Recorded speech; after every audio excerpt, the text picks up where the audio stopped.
Buongiorno, siamo nell'ultima settimana di gennaio e come sapete è la giornata nella quale si celebra il giorno della memoria, insomma il giorno del tragico evento di quello che si chiama Shoah o Olocausto. A metà settimana noi abbiamo pubblicato un video dal titolo La creazione del popolo di Israele e dove ho esaminato appunto la nascita di questo popolo esattamente utilizzando le parole dei rabbini che hanno preso in esame il racconto della creazione di Genesi e ne danno una lettura ovviamente in funzione appunto della nascita del popolo di Israele. Però il giorno della memoria ovviamente, come sappiamo, si rifà ad un tragico momento della storia del popolo di Israele e anche questa volta io voglio esaminarlo dando esclusivamente la parola a dei rabbini molto conosciuti, a dei rabbini che occupano delle posizioni ufficiali anche nel mondo accademico, ed è un tema al quale io ho dedicato un intero capitolo nella riedizione del Dio alieno della Bibbia, dove ho aggiunto diversi capitoli e uno di questi capitoli è proprio relativo a questa vicenda. Cioè io me ne voglio occupare dal punto di vista esclusivamente biblico, perché in questa settimana, come sapete, si è ovviamente rivisto tutto l'evento, ma a me interessa sempre dal punto di vista biblico. E quindi per farlo riprendo ciò che i rabbini scrivono nei loro siti e vediamo qual è anche la fonte dalla quale questi attingono. E il tutto si rifà, o meglio prende inizio da questa parola ebraica.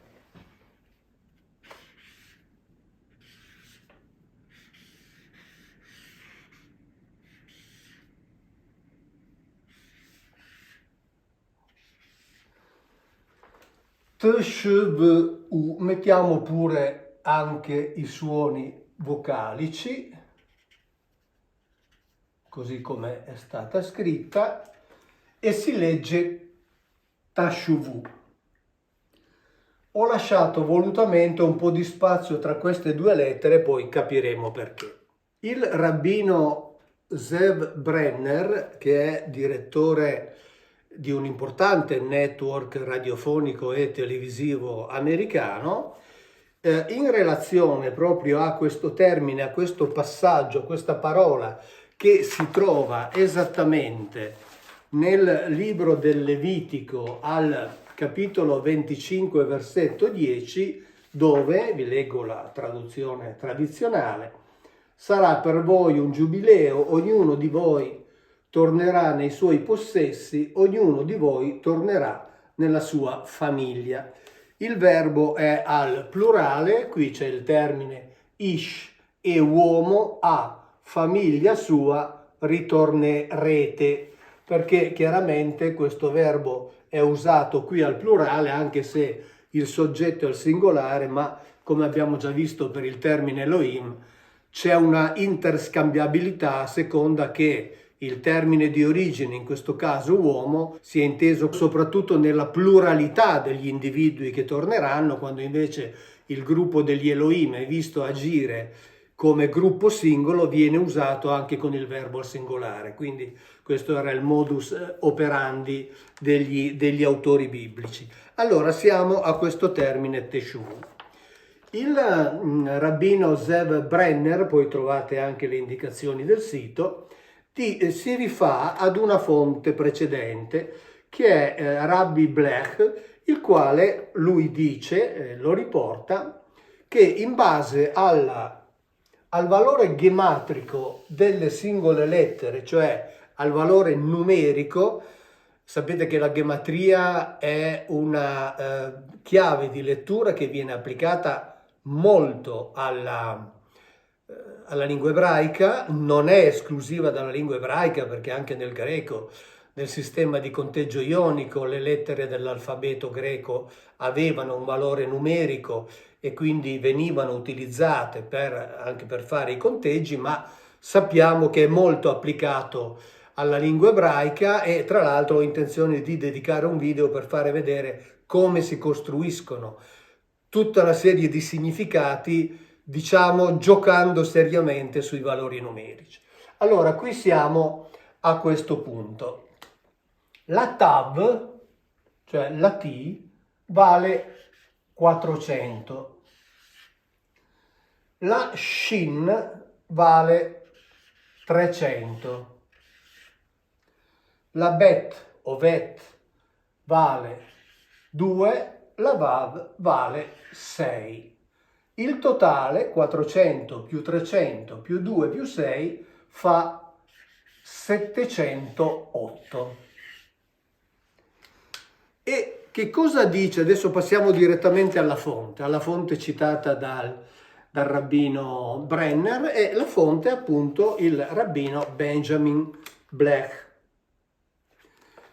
che è un rabbino molto conosciuto, molto quotato. Tra le altre cose, non vi leggo insomma tutto il suo curriculum, ma tra le altre cose è stato anche professore assistente di Talmud alla Yeshiva University in New York, e ha operato in gran parte del mondo, e quindi è un rabbino veramente molto apprezzato. Bene, lui dice, proprio in un capitolo dedicato esattamente al termine Tashuvu, you shall return, voi ritornerete, dice che questo 708 è un numero preciso, perché dice noi siamo abituati a non scrivere le migliaia. In realtà 708 sta per 5708, che sarebbe l'anno 5708 dell'epoca ebraica, cioè a partire dal momento in cui gli ebrei fanno partire il loro calendario. E dice questo 5708 corrisponde nel calendario normale, quello che usiamo tutti e che ovviamente usano anche in Israele per, insomma, convenzionalmente, no? Per tutto il mondo, corrisponde all'anno 1948, che è l'anno esatto in cui è stata proclamata l'indipendenza dello Stato di Israele, se non ricordo male, esattamente il 14 di maggio. Quindi lui dice che in questa parola c'è scritto, nel senso che era previsto l'anno in cui Israele sarebbe tornato ad essere indipendente. Voi ritornerete. Però fa un'altra affermazione molto interessante, perché dice in realtà questa parola non è scritta in modo corretto, perché manca di una lettera. E adesso la aggiungiamo in rosso così la capiamo bene. Dice che per scrivere correttamente bisognerebbe, cioè era prevista un'altra vav, una u qui, e quindi tashuvu doveva essere scritto così. Quindi manca una vav. Ma la vav, l'abbiamo visto, ha valore 6. E ancora qui dice il rabbino, e lo dice anche colui che riprende le tesi della fonte, dice Rabbi Blech nota che la perdita, cioè la scomparsa della Vav, corrispondente al numero 6, probabilmente allude alla perdita di 6 milioni.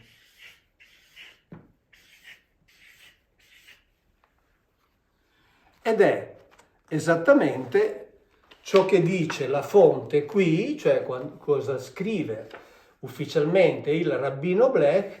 Dice che in realtà allora l'anno 1948 è stato esattamente predetto nella parola scritta in modo incompleto, cioè senza questa vav. E poi dice con la perdita dei 6, che significa i 6 milioni della nostra gente che sono morti durante l'Olocausto. Cioè, in sostanza, se noi volessimo dare credito a questa che dovrebbe essere una profezia biblica, dovremmo pensare, dovremmo credere, e ovviamente ciascuno qui è libero di farlo. A me interessa darvi, come ho fatto con la creazione del popolo di Israele, darvi le indicazioni prese direttamente da ciò che dicono i rabbini, Nel libro dove ne ho parlato in più di 20 pagine ho riportato anche tutta una serie di considerazioni, ho riportato anche la bibliografia e la sitografia di quando già i testi ebraici e importanti giornali americani parlavano tra fine 800 e inizio 900, parlavano di questi 6 milioni di ebrei che sarebbero dovuti morire in Europa, ma non lo voglio riprendere nel video, non mi interessa. Qui nel video mi interessa mettere l'accento esclusivamente su ciò che dicono i rabbini. Quindi in questa presunta profezia, nascosta o forse palese per loro, nascosta in questa parola, scritta in un modo incompleto, però l'incompletezza darebbe da un lato l'esatta data del ritorno e della dichiarazione di indipendenza dello Stato di Israele, ma la mancanza di questa Vav, cioè di questo numero 6, che come ho detto prima scrivono loro, noi non scriviamo le migliaia e quindi non ne teniamo conto, ma ci sono. Tutto questo vorrebbe dire che lì in Levitico 25:10 c'è scritto: voi ritornerete ma 6 milioni in meno, cioè dopo aver perso 6 milioni di persone. Ovviamente l'aggiunta di questa U prevede la scomparsa di quest'altra U che si chiama kibbutz, e quindi la scritta esatta sarebbe questa qui senza il kibbutz. Questa voi capite che sarebbe una profezia pesantissima e che rimette in discussione e pone tutta una serie di inevitabili domande che io ho indicato qui nel libro, ma che non voglio ripetere nel video, perché in questo video mi interessava sintetizzare questo aspetto a beneficio ovviamente di chi non ha letto il libro. Non posso certo pretendere che tutti comprino i libri, ma per dare degli elementi di riflessione che, come voi capite, non c'è bisogno che li suggerisca io, sono elementi di riflessione molto pesanti che possono porre domande molto pesanti, perché una cosa del genere teoricamente chiamerebbe in causa, chiamerebbe in discussione lo stesso Yahweh, cioè lo stesso, fra virgolette, Dio degli ebrei. Ciao, grazie e alla prossima.